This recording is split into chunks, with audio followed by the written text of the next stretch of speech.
Now we're done, and I'm gonna make you now host and make host, and it's all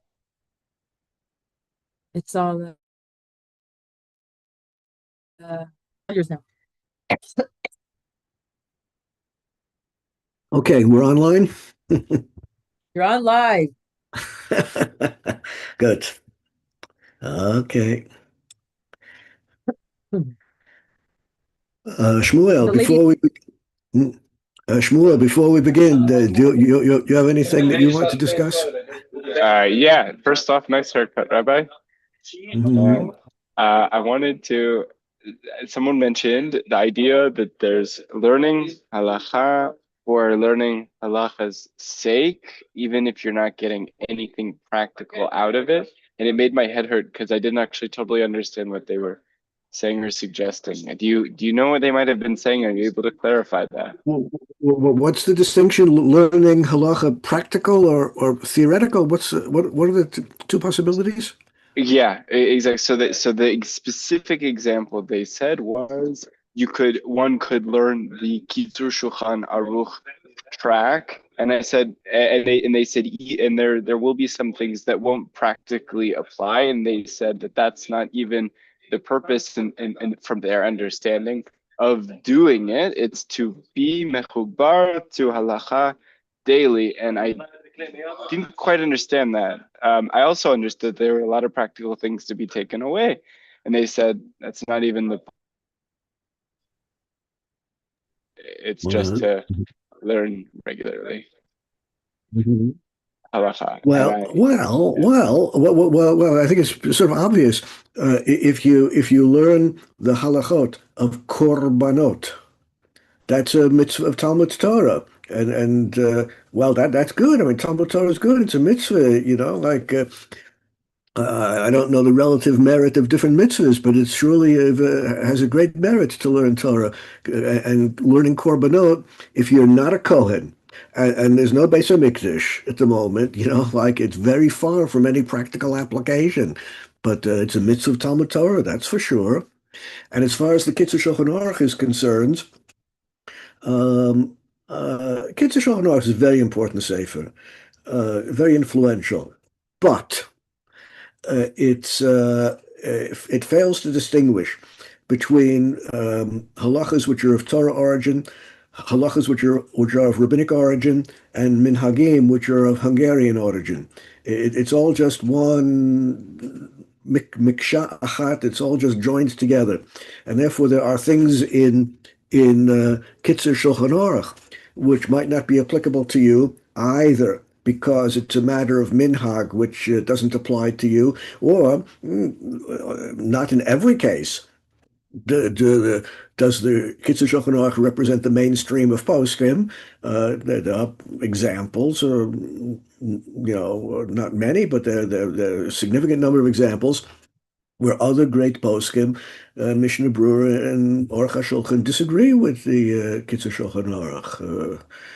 So could be an element of theoretical study there. I always recommend my favorite handbook of halacha.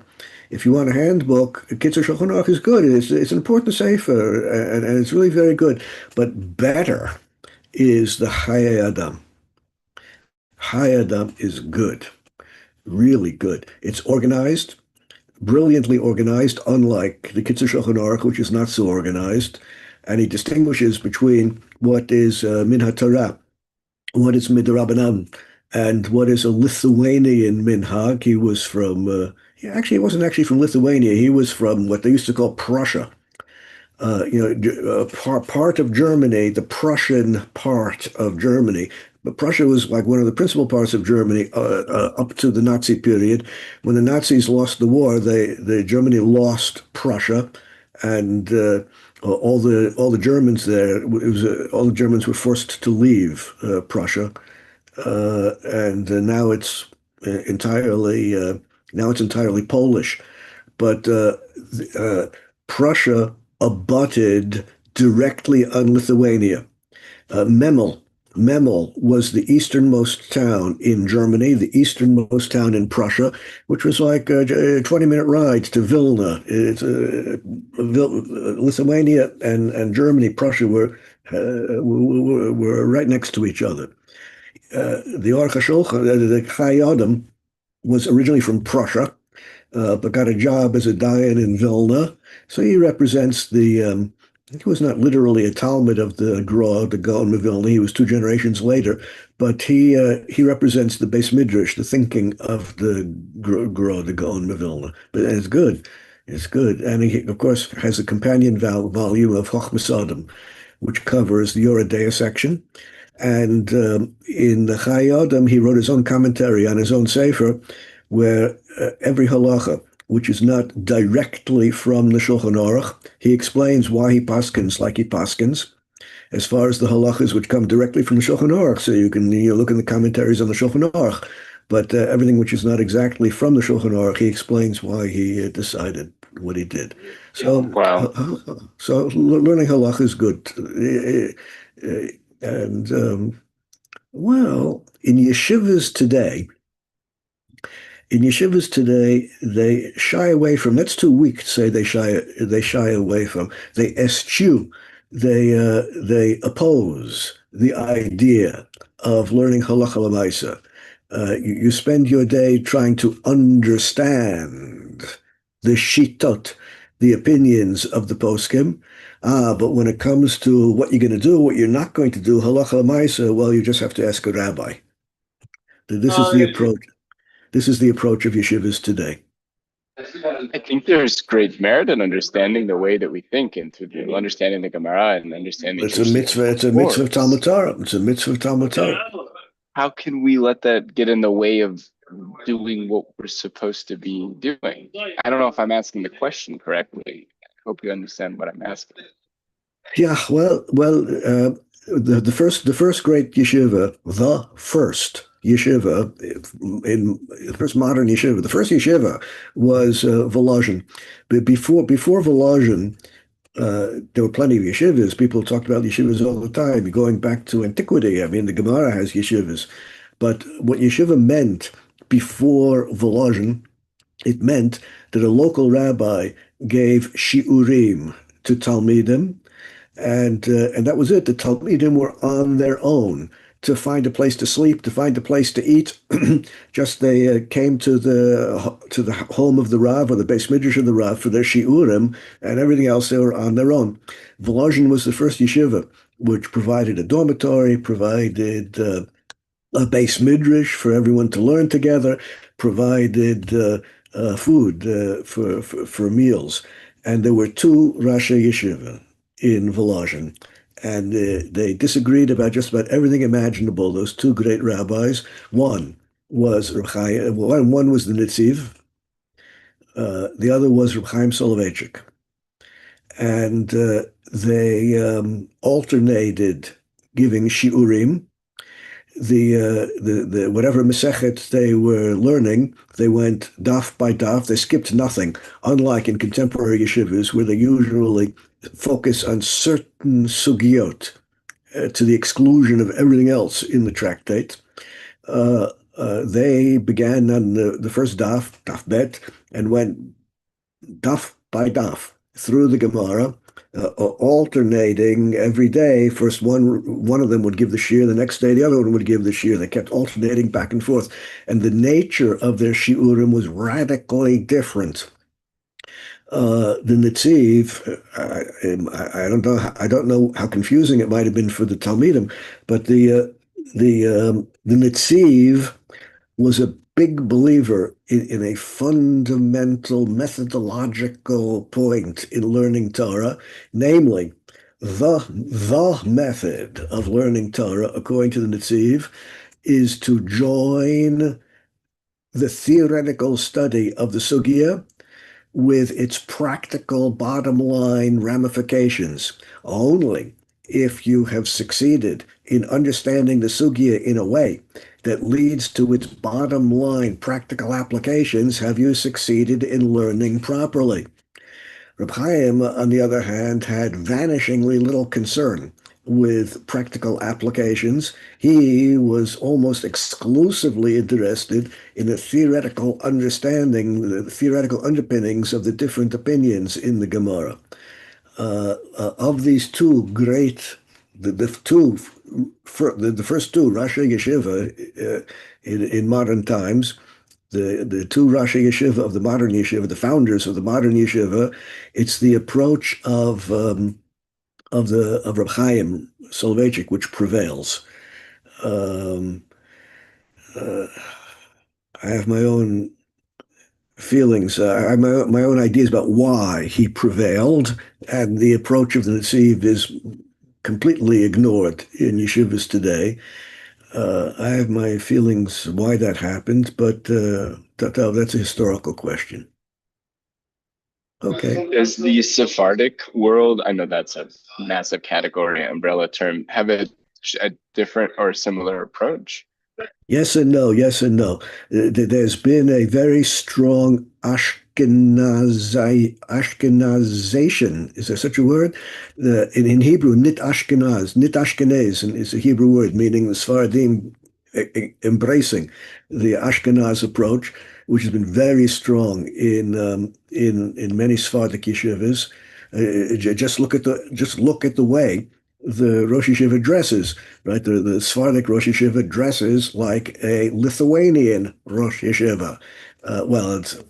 Dresses is of course just chitzonius, externality, but the method of learning in most of the great Sephardic yeshivas is largely indistinguishable from what they are doing in Litvish yeshivas. There are exceptions. Rav Mazoz is one of the great Sephardic Rashi Yeshiva today, and he insists on maintaining the old methods of teaching and learning like they did in Tunisia, just like in the good old days. There are a few which maintain the old approach, but mostly Ashkenaz influences prevailed. I don't know if that's good or bad, but that's what happened. Thank you. Okay. Judith, you have any questions before we begin? You're okay. I want to talk today about Netilat Yadayim. Now, the question is, when should one do Netilat Yadayim alternating hands, and when do you not alternate hands? That's the question. Now, with a few clicks, we get the stuff on the screen. Click, click. Here we go. We begin with the Seder Hayom. Seder Hayom this is one of the Sfarim, which is not exactly from the heyday of Tzfat, from the Chevra, from the circle of the Arizal in Tzfat. He was the Rosh Yeshiva in Zeytun, which is around a 20-minute walk outside of Tzfat. Today, if you visit Tzfat and if you have children, you will want to take your children to Zeytun, around 20 minutes outside, 20-minute walk outside of Tzfat, where today they have magnificent playgrounds for children to play with. But back in the days of the Arizal, there was a big yeshiva there, and the Seder Hayom comes. So it's not literally from Tzfat, but for all practical purposes, he's from that environment. And he writes as follows. Nearly, it seems to me, he says, Ein tzarich la'arot aleihem mayim shalosh pa'amim ela b'netilas yadayim shachris. 3 pours is required only when you wake up in the morning. Aval lo b'davar acher.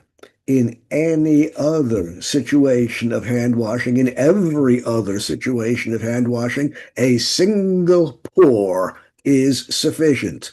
Afilu b'netilas yadayim la'achila, even if you're going to eat a seudah, even if you're going to eat bread. Now, this indeed is the halacha which is embraced by most of the poskim, and therefore, aside from waking up in the morning, a single pour, you should do the right hand first, because whenever there's a choice between right and left, we always give preference to the right. The Kohanim when they walked around the Mizbeach doing the avoda in the Beis Hamikdash, always would face the Mizbeach and walk rightward, that is, looking for the top counterclockwise. Kol pniot sha'ata poneh have l'smol. Every time the Kohen would come to a corner, four corners in the Mizbeach, you make a right turn. Based on that, where you have a choice of right and left, you can do both right and left, you do right first. The only exception to that is tying shoes. You should put on your right shoe first and then your left shoe, but you should tie the left shoe first and then put on the right shoe. Now, a simple person like me wonders, is there really any importance in which shoe you put on first? Is there really any importance in which shoe you tie first? This is something that the rabbis spend a lot of time and energy teaching us about. One simple person like me might think there are more important things for rabbis to devote their time and energy to. But this particular halacha, choosing right and choosing left, right for everything except tying shoes, where you get where left is more. The reason you tie left shoe first is because tefillin, which get tied on, tefillin go on the left on the left arm. So for tying, left gets preference. For everything else, right gets preference. Well, there are a number of other halachas in the Shulchan Aruch which appear to have the same level of importance. Another way of saying that would be there are a number of other halachas in the Shulchan Aruch which appear to have the same level of triviality. For example, before making hamotzi lechem min haaretz, it says in the Shulchan Aruch, all of your 10 fingers should touch the bread. Oh, wow. All of your 10 fingers should touch the bread before you say hamotzi lechem min haaretz. Why? So that you'll remember the 10 mitzvos which had to be performed before you could eat the bread. Peah and Shicha and Truma and Maisa and, well, poskim disagree about exactly what the list of 10 mitzvahs is that you have to remember before you make hamotzi, but that's why you should have 10 fingers on the bread. All of these examples, and one could multiply examples, are of spiritual importance because they teach us that even when we are engaged in the most mundane activities, the most earthly activities, putting on your shoes, tying your shoes, eating a piece of bread, your mind should be occupied with Kedusha. And since it's always a good idea for your mind to be occupied with Kedusha, here we have specific examples. When you put your right shoe on first, well, this reminds you of the Kohanim, how they did the avoda around the Mizbeach in the Beis Hamikdash.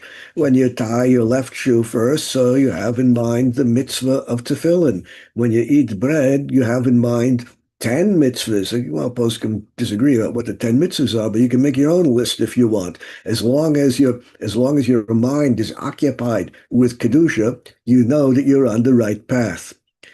Okay, bottom line. A single pour is always sufficient aside from waking up in the morning. Now, as far as this is concerned, it is true that this is the halacha accepted by the overwhelming majority of poskim. However, a simple chumrah would be 2 pours every time you wash hands, aside from waking up in the morning.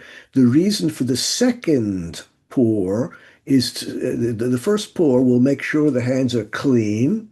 You might want to wash your hands with soap and water first. Well, now you know your hands are clean. A single pour is going to do the job.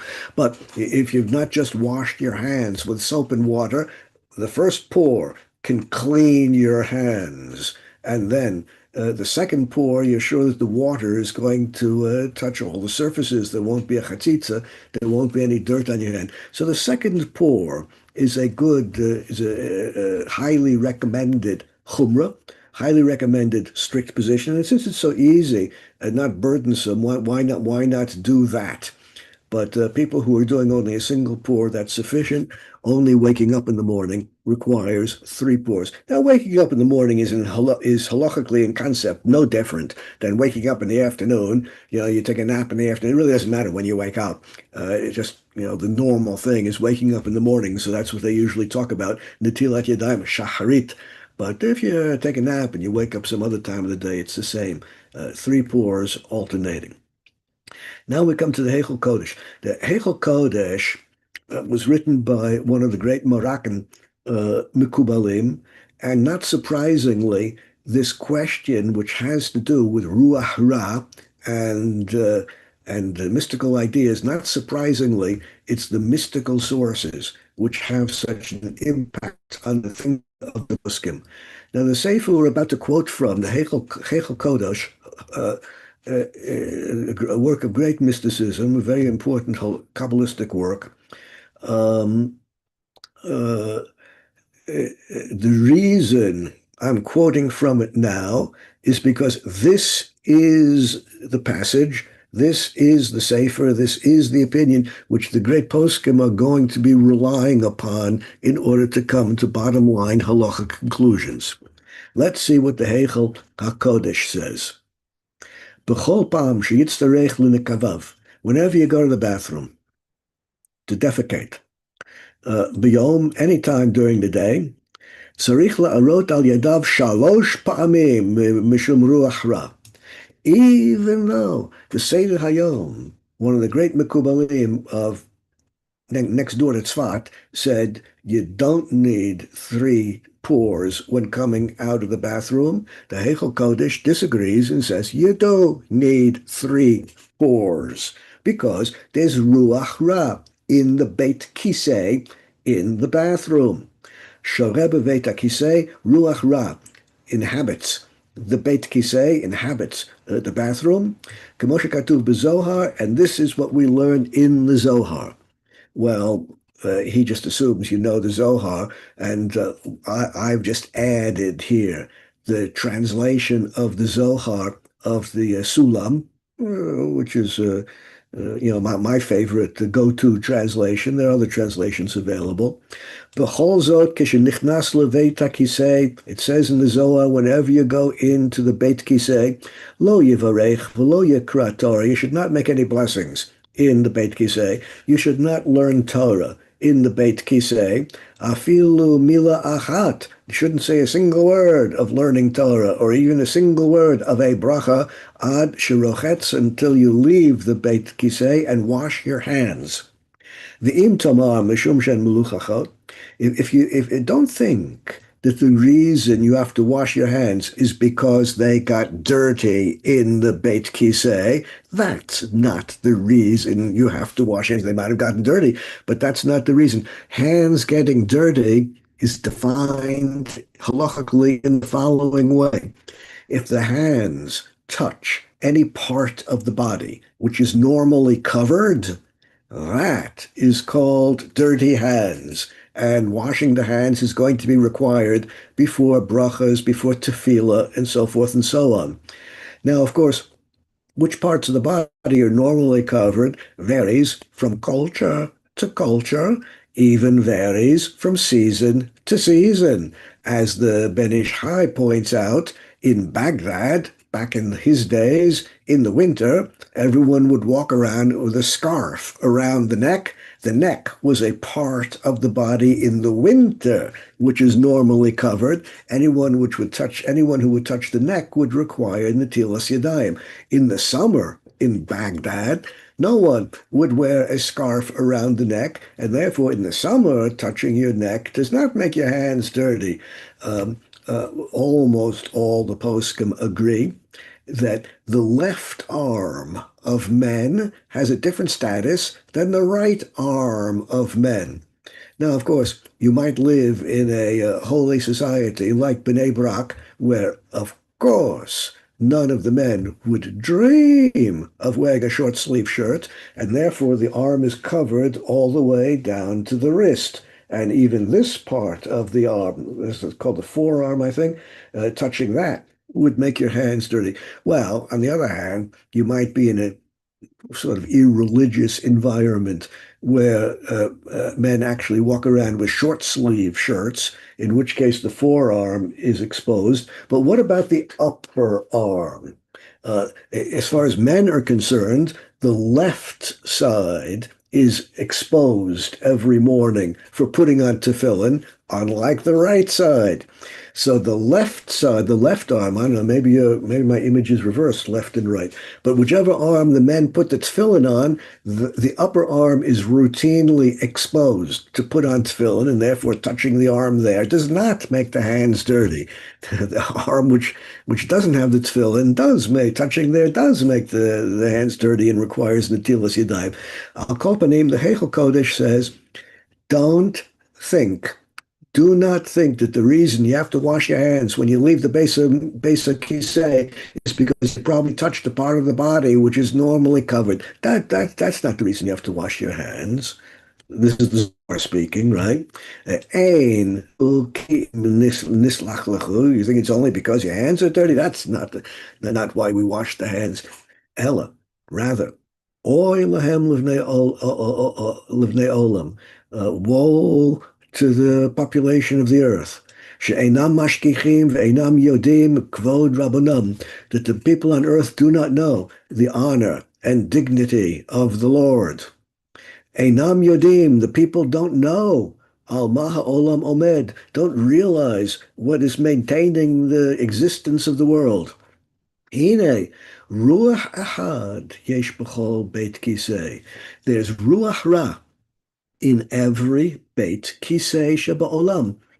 Every bathroom, every beit kisei in the world has ruach ra in it. Nehena me'oto lichluch ve'atzoah. And the ruach ra, which is in the beit kisei, survives by the filth which is there. Oh, but if you walk into the beit kisei, the ruach ra will attach to you, even if you just walk in and walk out and don't do anything there. Just being there means the ruach ra is going to attach to you. Miyad shorei al etzbotav shel adam, and therefore you need to wash your hands because of ruach ra when you leave the beit kisei, even if you touched nothing, even if you did nothing there, just stepped in and stepped out. And of course, this is identical to netilas yadayim shacharit, like waking up in the morning, which is also ruach ra, and therefore 3 pores alternating is going to be required.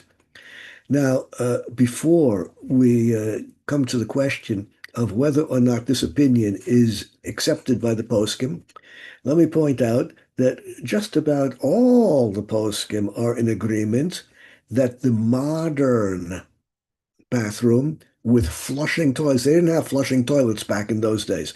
Back in those days, when they talk about beit kisei, they meant what we would call an outhouse. That's a little tiny house outside of where people lived with a hole in the ground, and that was it, permanently dirty, and therefore inhabited by ruach ra.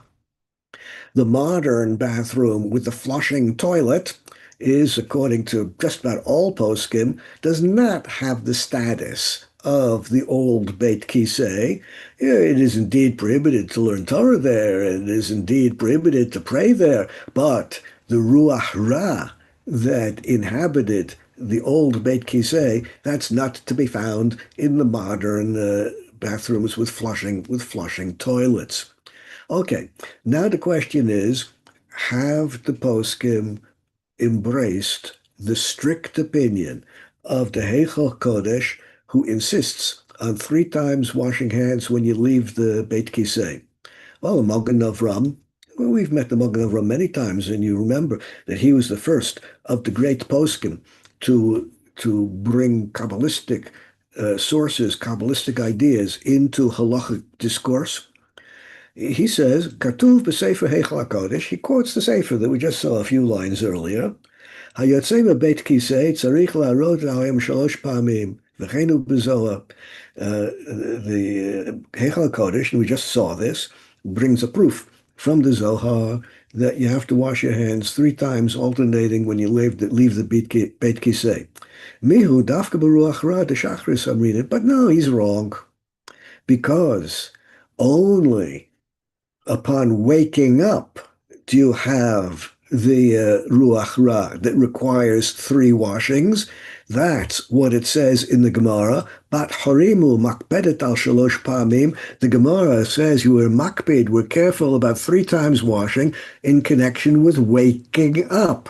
The Gemara says nothing about 3 times washing when you leave the Beit Kisei. That's in the Zohar, not in the Gemara. And therefore, Kabbalists who wish to follow the Kabbalistic path of the Zohar are, of course, free to do so. Anyone is free to do so. But as far as Halacha is concerned, where the Gemara and the Zohar disagree with each other, as in this point, according to the Gemara, only waking up requires triple washing. And according to the Zohar, also, Beit Kisei, disagreement between, and this is not the only example of a disagreement between the Zohar and the Gemara. We, of course, paskin like the Gemara. Im kain ein raya me Zohar. You cannot bring a halachic proof from the Zohar. We paskin like the Gemara. Bottom line, triple washing, alternating, is required only upon waking up. Those who wish to tread the Kabbalistic path will also wash 3 times, alternating when leaving the Beit Kisei. That's for you to decide. Now, let's see what the Shulchan Aruch has to say about this. Shulchan Aruch was written by Rabbi Yosef Karo, who was also one of the great Kabbalists in Tzfat back in the glory days of the Upper Galilee. These are the words of the Shulchan Aruch. Elu dvarim tzarich netilah b'yadayim. The following require washing hands with water. Hakam me'amita, waking up. Yotzei me'beit kisei, leaving the Beit Kisei. Beit merchatz, leaving the bathhouse. You know, in pre-modern times, the people were very finely attuned to the ecology. And therefore, they wasted no water resources by having showers or bathtubs in private homes. They had only public baths. And after leaving the bath, the public bath, then you also require netilas yadayim. Now, I don't know how much you know about public baths. In Russia, to this very day, the banya, in Russian is called banya.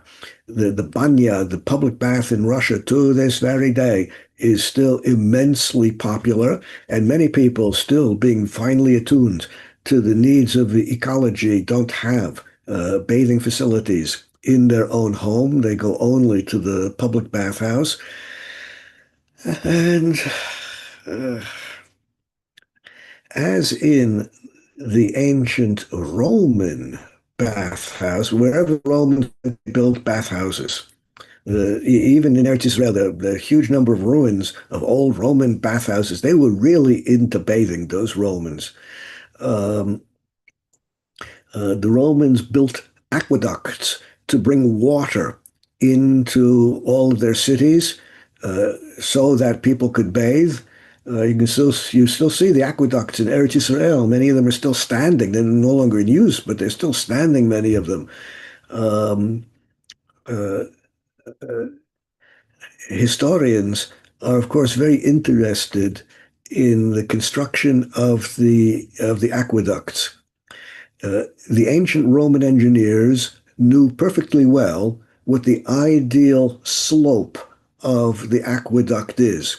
Right, the source of the water has to be geographically higher than the city, and the water flows downward through the aqueduct until it comes to the city. So too steep, if the slope is too steep, it's too steep, the water will flow too fast, and the water pressure will be too high, and it'll break the aqueducts. If the slope is not steep enough, the water will flow too slowly, and you won't get enough water. The ancient Roman engineers worked out exactly the precise, ideal slope. They didn't always follow it, but they knew the exact ideal theoretical slope. And part of the calculations, of course, depends upon how much water you're going to need in the city, depending upon the population. Now, in contemporary cities, in New York, Paris, London, the consumption of water per person per day is fairly consistent. There's not a big difference in modern cities today. Whether it's New York, London, or Paris, per person, consumption of water runs to around 20 liters per day. What about in ancient Rome? In the Roman Empire, the water engineers, in Latin, the word for a water engineer is aquarius. It was a whole profession, being an aquarius, a water engineer. That was a big field back in those days. Water was so important to them. Well, it is important. And very careful records were preserved and still exist. We know how much water per day was used by the residents of Rome and other large cities in the Roman Empire. Unlike the 20 liters, approximately 20 liters per day per person in modern cities, in the Roman Empire, the aqueducts were designed in a way to deliver around 250 liters per day per person. The reason for this is, if you think about it, you'll understand the reason for it. Not because they were using so much water, but because they were wasting so much water. The idea of a valve to stop the flow of water when you're not using it had not yet been invented. There was no way to turn off the flow of water from the aqueducts 24 hours a day. It flowed full force. They had no way of turning it off, restoring the water. They just had to let it flow. And therefore, they were using around 250 liters per day per person, most of it clearly being wasted. Now, if you're familiar with Roman literature, you know that Roman literature, Latin literature, speaks frequently about bathing in the public baths, and also speaks frequently about the tools which every Roman carried with him on his or her belt. They always carried tools around, a variety of 3 or 4 little scrapers, because the water in the public baths was so filthy that after you came out of the bath, you had to scrape all of your skin. And every Roman carried around with him or with her a set of 3 or 4 scrapers for different parts of the body, so they could clean themselves after they came out of the bath. Modern museums have plenty of examples of these scrapers. Many of them have been found by archaeologists. I'm sure you'll find Google images if you want to look for them. And, to this very day, the Russian banya, which is still very common, the water is not very clean in the Russian banya. Bottom line, leaving the Beit Mirhat as it was in classical antiquity, or as it still is in the Russian banya, that's like leaving the Beit Kisei. You have to wash your hands. And once again, people who have showers and bathtubs in their residence, if you know such people, I heard that it's very common. No, it's clean water that they are showering with. It's clean water that they put into their bathtubs for bathing. Hanotel tzipornav, someone who cuts fingernail, you cut your fingernails, you're going to require netilas yadayim, choletz min alav, taking off your shoes, touching your shoes, nogeh beraglav, touching your feet or part of the body which is normally covered, hofef rosho, shampooing the hair. Well, that's not going to be one of my things, but if you have hair, shampooing it is requiring netilas yadayim. Yesh omrim, the Shulchan Aruch brings a second opinion, afa holech ben hamesim, even someone who walks amongst the dead. As you visit the cemetery, and you have the dead on the right, dead on the left, the graves are on the left, the graves are on the right, you're walking among the graves. When you leave the cemetery, you need netilas yadayim. Misha naga b'meit, even if you're not in the cemetery, but you touch a dead human body. Misha mifalek kelav, someone who delouses his or her garments. Lice, once again, I don't get lice in my hair anymore, but lice, which infest hair, can get into the garments. And back in the good old days, people took time going through their garments, examining their garments very carefully, picking out the nits, getting rid of the lice and the eggs out of the garments. Hamishamesh mitato, when husband and wife complete an act of intimacy, they're going to require netilas yadayim. Hanogeh b'kina, just touching a louse requires netilas yadayim. Nogeh begufo beyado, touching any part of the body which is normally covered, requires netilas yadayim. Misha asa achat makol elu v'lo natal, if you did any of these activities and failed to wash your hands, im Talmud Hachamu, if you're a Talmud Hacham, you're going to forget your learning. V'im eino Talmud Hacham, if you're not a Talmud Hacham, yotzeh medato, your mind is going to become scrambled. Okay, so the Shulchan Aruch has a long list plus a yesh omrim, a supplementary list of activities which require netilas yadayim. Now, the Shulchan Aruch just lists them all together, which could give the impression, indeed does give the impression, that they're all based on the same underlying reasoning. But as the Mishnah Brura points out, L'hasir ruach ra hashora al yadav, some of the reasons have to do with ruach ra. Al ken yimaher litol techef. If we're washing hands because of ruach ra, then you don't want to delay. You want to wash hands as quickly as is practical in order to get rid of netilas, in order to get rid of ruach ra. Waking up in the morning, you want to wash your hands as quickly as is practical. Many people follow the practice, therefore, of keeping water right next to the bed, so they don't even have to take a step out of bed, and they can wash hands before even getting out of bed or upon getting out of bed. Other people are following the opinion of the Shvus Yaakov, according to whom, as long as you are under the roof, as long as you're not actually left the building, that's called immediately after getting up, and therefore you can walk around in your house and go to a place where you have water and then wash hands, according to the Shvus Yaakov. Mishnah Brura brings both of those opinions without deciding. Hanatila tihiyeh ad perek, washing hands in any of these cases should be up to the perek. This is the perek. As the whole hand up to here should be washed. I'll call parim, but at least ad kishrei etzbota, at least up to the knuckles.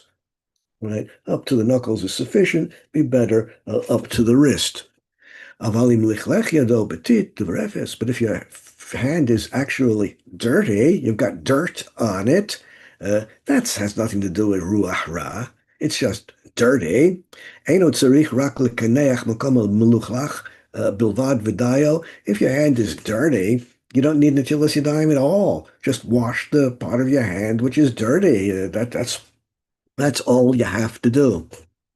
And of course, the Shulchan Aruch says water is required.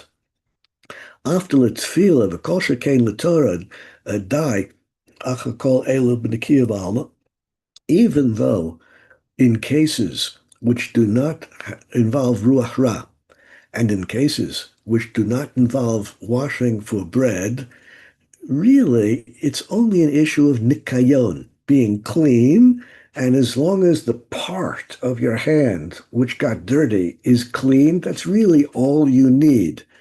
Makom, nonetheless, even though just cleaning the part of your hand which got dirty would be sufficient outside of cases of ruach ra and washing for bread, nonetheless, istalek ruach ra tzarich dafka mayim.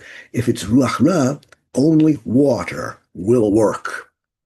Ve'eno tzarich shalosh pamim ki im bakam hamita. And the only time you need 3 washings, here the Mishnah Brura is following the Magen Avram that we saw earlier, which is normally what the Mishnah Brura does. He normally slavishly follows the opinions of the Magen Avram. 3 times is required only upon waking up. Yesh machmirim gam b'holech ben amesim. Some people hold that if you're washing because you have walked amongst the dead in a cemetery, then some people are machmir there too to wash 3 times. That's a humrah, which the Mishnah Brura is encouraging. Mishamesh mitado. Similarly, when husband and wife have been intimate with each other,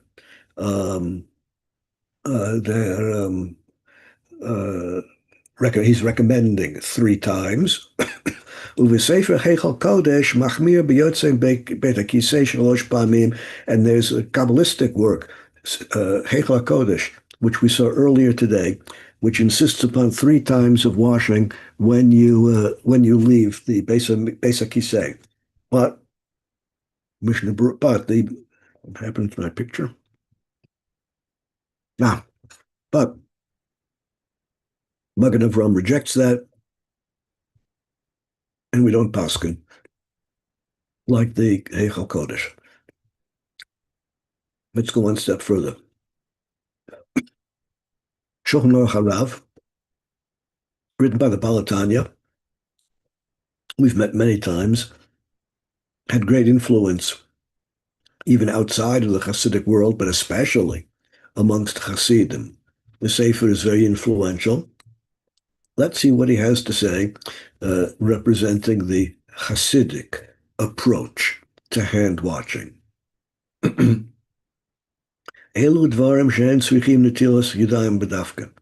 following require water to wash the hands. The following are not simple matters of cleaning the hand. If there's some dirt on the hand, you clean it off, you can scrape it off. The following are not simply cleaning the hands, but require water. The following things require water, but not necessarily 3 times. Elohem, these are them. Hakam mehamita needs water, but not necessarily 3 times. Yotzei beit kisei beit merchatz, leaving the beit kisei and the beit merchatz requires water, but not necessarily 3 times. Notel tzipornav, cutting your fingernails. Holetz min alav biyadav, using your hands to take off your shoes, as when you touch your shoes with your hands. Nogea baraglav, touching your feet or any other part of the body which is normally covered. Nogea bagufo biyado, touching a part of the body which is normally covered. Hofef rosho, shampooing the hair if you have such. Nogea bakina, touching a louse. All the examples, you're just bringing all the examples that we saw in the earlier sources. Husband and wife after being intimate. Misha mifalek kelav, someone who delouses his or her garments. Afilu lo naga bekli, even if you didn't touch a louse, as you're looking for lice in your garment, but you didn't actually find one, still you have to wash hands because there probably was a louse you didn't notice. Holech ben kvarot, someone who walks among the graves. Misha nageh b'meit, and anyone who touches a dead body. Well, the list of the Shulchan Aruch Harav is based on the list that we saw in all the earlier sources, but he emphasizes water is required, but not necessarily 3 times. Im halach etzel meit, eino tzarich netila. If you went to a dead body but didn't touch it, and only one body involved, you're not in a cemetery amongst the graves, amongst the bodies. If you just go have one dead body and you don't touch it, no netilas yadayim is required. Mihu nahagu litol afilu nichnas lemet achad. Nonetheless, the minhag, which is not only a Hasidic minhag, but also outside of Hasidic circles, is to do netilas yadayim if you were in the presence even of a single human cadaver. Hu hadin malavoto. Similarly, if you are in the funeral procession, accompanying a single cadaver, you did not walk amongst the graves, you did not touch the cadaver, but just participating in the funeral procession, that introduces the minhag of washing hands afterwards. Misha asa achat mikol ela v'lo natal. If you failed to wash your hands and you're a Talmud Chacham, you'll forget your Chachma. If you're not a Talmud Chacham, your brains will get scrambled. Oh, so Shulchan Aruch Harav has copied over the list that we've seen, and he emphasizes his leniency that 3 times is not required. Of course, if it's your minhag to wash 3 times, then that's what you should do, but it's not a halachic requirement. Let's look at the Elia Rabbah. His name was Rabbi Shapiro. Eliyahu Shapiro is a very common name, but he was in the late 17th century in Eastern Europe, and frequently quoted by subsequent poskim. Mishnah Berurah almost always. He quotes the Seder Hayom, the very first source we looked at today, from that rabbi from Zaytun, just outside of Tzfat. He held, the Seder Hayom held, that 3 times washing is only when you wake up. The Katav b'Demesek Eliezer is another Kabbalistic sefer. Tzarich l'daktek lechatchila b'chol hachumrot anohagim l'ntilas yadayim la'achila b'chol hanach devarim. Lechatchila, one should be careful in every washing of the hands. One should be careful to follow all of the details which are employed when you wash hands for bread. Now, in another shiur, we would go through all the details of what is required when you wash hands for eating bread. Among the principal requirements are, number 1, you need a kli. A kli is defined as something which will hold water, at least 86 cubic centimeters, and therefore, since it has to hold the water, it cannot have a crack in it. It has to be whole. I remember in Chutz La'aretz, in the trains in Europe, they used to have, probably still do, a dispenser of paper cups. They still use paper cups. I don't know. They used to have these paper cups, which you could take out of a dispenser in the European trains. You pull the cup down, and then you could fill it with water and drink. But the Jews, of course, who had brought their sandwiches along to eat during the train ride, could not use those cups because they were conical in shape, came to a point at the bottom. You had to always hold them. By themselves, they wouldn't hold water because they wouldn't stand. They were conical in shape and came to a point at the bottom.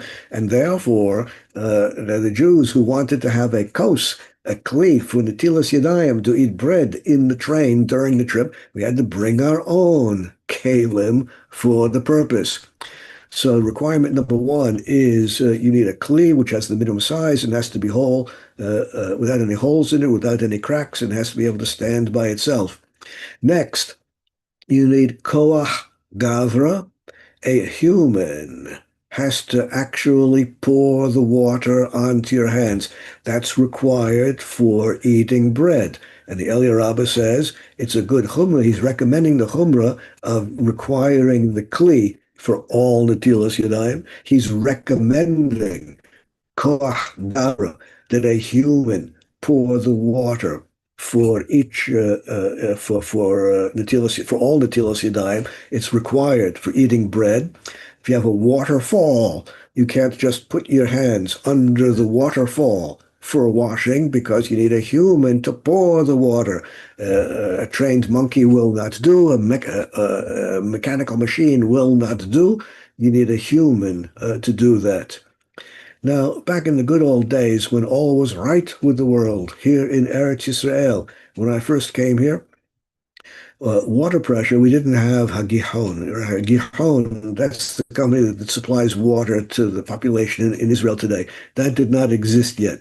Water when I came to Israel was supplied by each municipality to the residents of the municipality, and not only in Yerushalayim, all over Israel, the water pressure supplied by the Iriot was very, very low water pressure. Drip, drip, drip. That was the water pressure supplied to homes when I came to Israel. They are more or less totally useless. And therefore, everyone had on the roof a container which would always fill with water, drop, drop, drop. And then when you opened up the faucet in your apartment, the water would come down from that tank. And well, when it was empty, it was empty. But hopefully, if no one had used the water recently, there'd be enough water in the tank to get a good flow of water. And there's obviously a limit to how many people could take quick showers. And you ran out of water, you ran out of water. But in those days, since the water was contained in a kli on the roof, didn't leak, held many liters of water, fill up overnight, of course. It was in a kli, and koach gavra, human force, would open the faucet. Then you could just put your hands under the running water coming out of the faucet, but you need a human, yourself probably, to open the faucet every time you want to do netilas yadayim. That's the way it was nowadays. Hagichon supplies water at a much higher water pressure. We no longer have those tanks on the roofs. Fortunately, they were often a source of infections, but that's another issue. Israel has not had a case of amoebic dysentery since they stopped those tanks. Bottom line, the Eliyah Rabbah is recommending being strict, 3 washings and everything. Always do it the same. Always do it the same, then you won't make a mistake. Miu b'diavad lo ma'akev. This is, of course, not halachically required. This is just good advice, so you always wash your hands in the same way. Chaim katav hayotzei mebeit kisei she'af ruach ra shora alav makom makom eno bas melech eno tzricha kli. The only time that you need a kli is for eating bread. All the other times, you don't need koach gavra, you don't need humans to pour the water, you don't need a kli. All the other times, all you need is water. V'chein ha'holech ben ha'metim tzarich shalosh pa'amim v'lo kli. As far as dead human bodies are concerned, there you have ruach ra, and you would need 3. Well, what we've seen, and we could go through more sources where we just see the same thing rephrased in many different ways. As far as essential halacha is concerned, 3 times is required only for waking up in the morning. Those who do it once, yesh al mi l'smoch, a kli, and koach gavra, together with other requirements, which we're not going to go into now, all the details required for bread, that's only for bread. It's advisable to always wash your hands in the same way, but alternating 3 times is required only for getting out of bed, waking up in the morning or waking up in the afternoon. All the other times, 1 pour of water is sufficient. 2 pours would be a simple chumrah, and therefore recommendable because it's not burdensome. I'm going to pause at this point and ask you if you have any questions. Thank you. I wanted to know how we can determine if an area is covered normally or not. It sounds like a funny question, but like the back of the neck sees daylight regularly. I think it varies. In my opinion, I don't know how much my opinion is worth, but I think it varies from neighborhood to neighborhood. And of course, you want to look at Shomrei Torah, the way Shomrei Torah dress, the way non-Jews or people who are not Shomrei Torah is not relevant in this question. And I think it varies by neighborhood.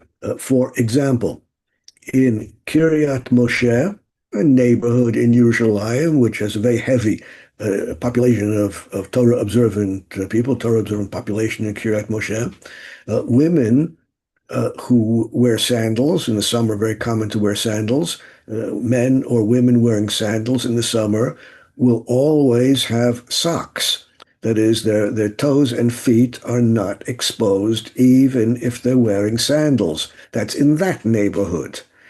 On the other hand, go to another neighborhood of Torah observant people, and you're quite likely to find people in the summer wearing sandals without socks. So in this neighborhood, feet are exposed. In that neighborhood, they aren't. I think it varies from neighborhood to neighborhood. So if somebody touched their feet, if they're just wearing sandals and regularly used to it, then they wouldn't need to, or the environment. In the summer, in a culture where people wear sandals without socks, there's their feet are exposed. You see their toes, you see their feet. Then touching the feet and touching the toes does not require Netilas Yadayim in that neighborhood. So you have to understand where you're at, not even just what you're doing specifically. Nachon, you have to keep your eyes open. In your own neighborhood, you know the standards of the way Torah observant people are dressing. If you visit another neighborhood, all of a sudden the standards might change. Is it enough for some people to be doing that in the neighborhood, or does it have to be a critical mass? I think it depends. I think it depends on majority, but that might be difficult to establish exactly what the majority is. But it should depend on majority if you can figure out what the majority is. It's interesting because it mentioned specifically the feet, but now we're talking about the feet as a counterexample. Is it? Well, as the Mishnah Berurah points out, when davening Shmona Esrei, the Amidah, you're standing in the divine presence, and therefore dignity is required. One must be dressed in a dignified way. And as the Mishnah Berurah points out, in Russia, in the days of the Tsar, no one would appear before the Tsar barefoot. And therefore, when you daven, your feet have to be covered in Russia. But the Mishnah Berurah points out that in the Ottoman Empire, before World War I, the Ottoman Empire still exists. The Mishnah Berurah was written before World War I. In the Ottoman Empire, where, of course, one takes one's shoes off and one appears barefoot before the Sultan. No one appears before the Sultan unless you're barefoot. There, it's in the Ottoman Empire, it's correct to daven Shmona Esrei barefoot. What is and what is not dignified depends upon the culture, and that varies. Is there any room to see that here, or does one have to go to the Ottoman Empire to experience that? Well, of course, Eretz Yisrael used to be part of the glorious Ottoman Empire, but today, think of it as follows: if you have an appointment with the head of the government, or even you're applying for a job as a bank teller, and you're going for an interview with the bank director, hoping to get a job as a teller, how are you going to dress? You're going to want to dress in a way which is dignified. Now, if you're applying for a job as a bank teller, a man coming with a shirt and trousers, clean and pressed, is sufficiently dignified to have a job interview with the bank manager to get a job as a teller. On the other hand, other situations might require more dignified dress. Well, it depends where you are in society, and where you are on the ladder of society will define what is dignified for you. I just like to ask a question. In this Sure. modern day bathroom, so if you brush your teeth in the bathroom, then you don't have to do Natilat Yadayim, or you do. Yeah. According to Igros Moshe, since Natilas Yadayim, since clean hands are required min ha-Torah for tefillah, he says you should wash your hands if you're going to daven Shmona Esrei. But for other things, in modern bathrooms, no, not necessary. Okay. And in a home where the children don't always close the door to the bathroom, they leave it open. Is that Oh, that a problem? I'm so happy. I'm so happy to hear that question. I thought it was only in my home. Oh, now I know it's other places. Okay. The rule is as follows. As long as the toilet is bireshut aheret, in another location, and we can discuss for a long time how to define another location, but if it's in another room, if it's in a bathroom, that's surely called another location, even if you're physically close, as long as the toilet is in the bathroom and you're not in the bathroom, and as long as you cannot smell anything, and you do not actually see any filth, then you can daven Shmona Esrei. If you don't see any what?